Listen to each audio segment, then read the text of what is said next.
Support WrestleTalk! Give us a subscribe. Thanks for your support on Patreon. Oh Cheetos, here we go again, Carl Johnson. Raw gets a totally new look and sound for its season premiere. Brock Lesnar wipes out Rey Mysterio and Eddie Guerrero's son. And Rusev Cuck. Rusev buried. What is the real reason behind WWE's crazy end to the show? I'm Ollie Davis. Press the thumbs up button. Click the eye above my head to give your rating of the show, where you can choose from Rawsome, Core, Average, Poor and Rawful, and answer our question of the day in the comments. What do you think of the Rusev Cuck storyline? Because I'll be replying to people from out of nowhere saying it's totally rubbish and also mildly arousing. And of course, give us a subscribe and enable notifications to always on so you can stay up to date with all our wrestling coverage of this crazy week. But for now, here's my review of the 30th of September episode, brand new look, same old Cuck, season premiere of Monday Night Raw. The show felt immediately revitalized, opening on new music for the WWE Sting, a new opening credit sequence with a brand new generic Raw theme with such cliched lyrics like "Destiny is calling me," "Go down in history," "Every day I'll fight to be," "Legendary," a new commentary team of Vic Joseph, Dio Madden and Jerry the King Lawler, and most spectacularly, an amazing new set where the LED Titantron merges seamlessly with the stage and entrance ramp. Well, it's either all amazing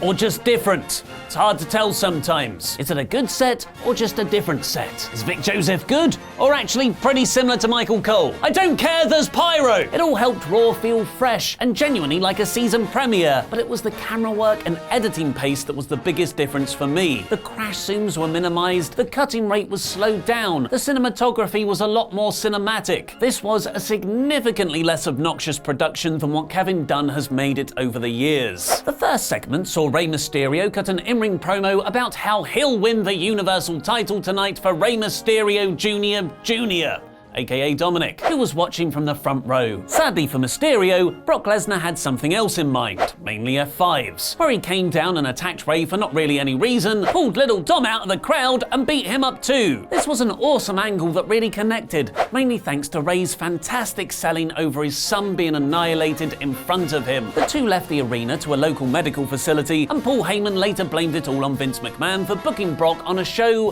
when he's in fight mode. A way to turn a segment without Kofi into a segment loosely connected to him and Lesnar's title match on Friday. But my biggest takeaway from this segment wasn't that Brock is really dangerous, nor Rey's concern for his son, but that Seth Rollins is an asshole. Rollins is meant to be the show's top babyface. Unlike Kofi, he was there in the building, and he tweeted just a few days earlier about Rey, "This is a match I've been looking forward to my entire life." He later told Charlie Caruso that Lesnar crossed the line by attacking Dominic. If that was so, why didn't he run down in the extended 5+ minutes of Brock beating up Seth's dream opponent and son, but was out there right away to join Team Hulk Hogan for a Saudi Arabia show later on? Because that's how you get Seth over as a mega babyface. Have him side with one of your most morally controversial legends at easily your most morally controversial show. This was an excellent opening angle with Lesnar, but the absence of Seth was a harmful oversight. Sasha Banks beat Alexa Bliss with a fake-out distraction and then ran away from Becky Lynch, who had the brilliant line, "You made it personal, I'm making it painful." Rock the Dwayne Johnson is taking a break from starring in every movie currently being made, as he was announced for this week's SmackDown. The crowd was really good throughout the night thanks to the freshened up feel of the show, which benefited Bobby Roode and Dolph Ziggler retaining against heavy machinery here. Otis and Tucker got over like they're the second coming of Too Cool before the heels stole a victory. The crowd was so into the show, in fact, they even went wild for Miz TV and its two legend guests, Ric Flair, woo! And the aforementioned Hulk Hogan. No matter what your opinions are of the Hulkster, it's almost impossible not to pop for his entrance and catchphrases. The two were fantastic together in the ring with seemingly unscripted banter, and even teased a brawl. But instead, we're getting something far more embarrassing. A Team Hogan versus Team Flair 5-on-5 match at the next Saudi Arabia show, Crown Jewel, on the 31st of October. Just a few weeks before WWE's 5-on-5 themed Survivor Series show. Presumably on hearing a cash register register noise somewhere for that sweet, ethically complicated Saudi money, Seth ran down to be on Team Hogan. You need more money, Mysterios, then he'll come help you. Randy Orton and Baron Corbin then declared themselves as Team Flair for Rusev to run down for the save and join Team Hogan. After which he told Charlie Caruso him and Lana are having problems, and he'll face Seth for the Universal title tonight. What is happening? AOP had another great promo talking about violence. The crowd completely died for the Viking "Don't mention the war" experience. Raiders beating the OC, again, for like the 5th time this week. Ricochet challenged Cesaro for bad-mouthing Rey Mysterio, which let them have a really entertaining spot-filled match, including an excellent springboard Dragon Rana for Ricochet's win. We're really glad that you're a friend. This is a friendship that'll never, ever, ever end. Bray Wyatt's latest Firefly Fun House saw the gang being so scared about what The Fiend will do to Rollins, Rambling Rabbit actually died. For the 2nd time. Oh my god, they killed Rabbit. This was brilliant as usual, with Wyatt manically laughing off the idea of telling The Fiend to be nice to Huh? What? Whoa. Weird light flickering. God, I was a bit scared there. I was worried I was going to get a fingering. I'm sure those dodgy studio lights are totally fine and not worth looking into at all.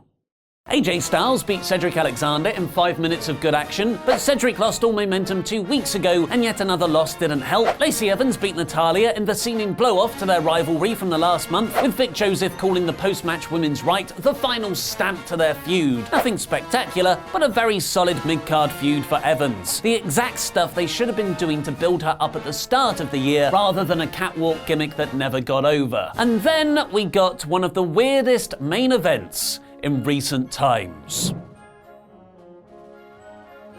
Here's a genuine play-by-play of everything that happened in the final 15 minutes of the show. Maria Kanellis told Charlie Caruso Rusev isn't the father of her child. Sasha Banks grabbed the mic and started trashing Becky Lynch. A white limo arrived backstage. Team Flair's Baron Corbin, in full king getup, and Randy Orton watched Team Hogan's Rusev and Seth Rollins have a Universal title match that never connected with the crowd because Rusev has been booked horribly since his return. There was a Fiend flash frame shot as Raw went to break. And then, in the final few minutes, Bobby Lashley returned. Bobby Lashley kept missing his cues to introduce Lana. Lana returned. Bobby Lashley and Lana started making out on the ramp for ages. Rusev is just staring at them from the ring. Lashley and Lana are still making out. Orton and Corbin are just watching them from about 5 feet away. I forgot they were even out there. Rusev is still just standing there watching. Is he turned on? Lashley and Lana are still making out. Lana wraps her leg round Lashley. Rusev is still watching. The Fiend attacks Seth Rollins to close the show. What the actual Terry Funk? The Fiend stuff with Rollins was good, but nothing new. The real talking point here is this ridiculous Lashley, Lana, Rusev love triangle. Rusev has gone from a guy sleeping with someone else's wife in the Kanellis storyline to someone sleeping with his wife. What is going on with WWE? Did Vince McMahon just learn what cuckolding is? While we all thought of Paul Heyman as our creative savior, the sad truth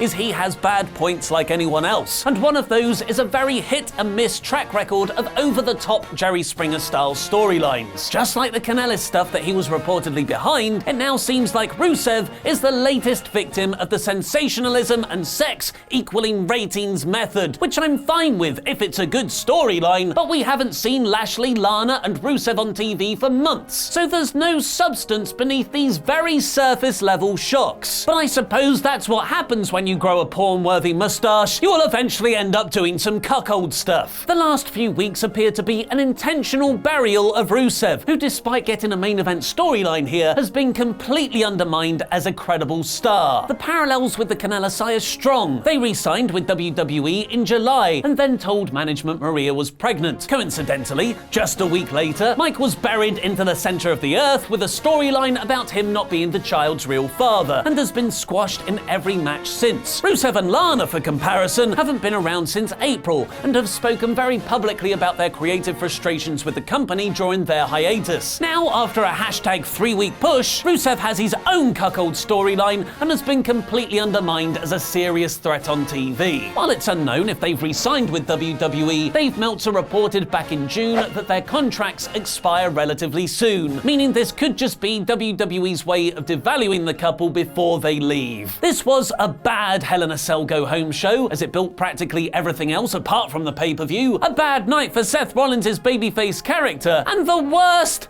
ever Rusev Day. But this was also quite an exciting show, with the new look, excellent opening angle, and several fun matches. It was a mixed bag that I don't really know how to rate. So I guess this week's Raw is poor. Which ex-WWE champion is rumored to be debuting on the first episode of AEW's weekly TV show Dynamite? Click the video on the right to find out. And why does CM Punk have backstage heat with AEW? Click the video below that to learn more. I've been Ollie Davis, and that was wrestling.